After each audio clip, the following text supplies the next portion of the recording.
Poza buruzagi jeltzalen aurpegian, Bart lortutako garaipen handia aztertzerakoan. Lehen Indarra Bizkaian eta Araban eta ia Gipuzkoan. Oraindik EBBko presidente denari 27 parlamentarik ematen diote legebiltzarreko gehiengoa, kanpainan iragarritako akordio zabalak lantzen hasteko. Denon elkarlana eta horretarako ez da bakarrik alderdi politikoena, baita erakundeetakoa eta baita giza ekonomi eragileena ere. EH Bilduren 21 parlamentarirekin legebiltzarraren ia bierenak nazio izango du gogoan Laura Mintegiren hitzetan.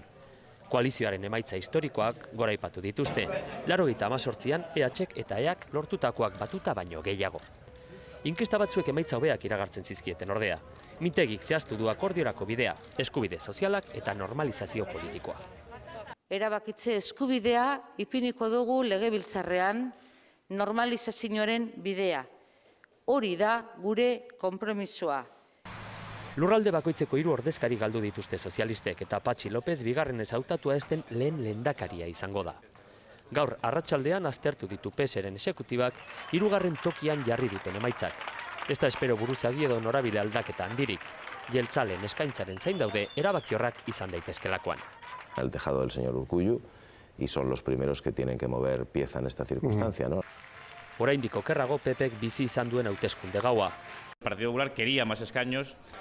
94tik izan dituzten emaitzarik txarrenekin joan da Antonio Basagoiti Madrilera, alderdiaren exekutiba nazionalera, eta babestu egin dute, ez dutela dimititu behar esan du Javier Arenas, politika autonomikoaren arduradunak.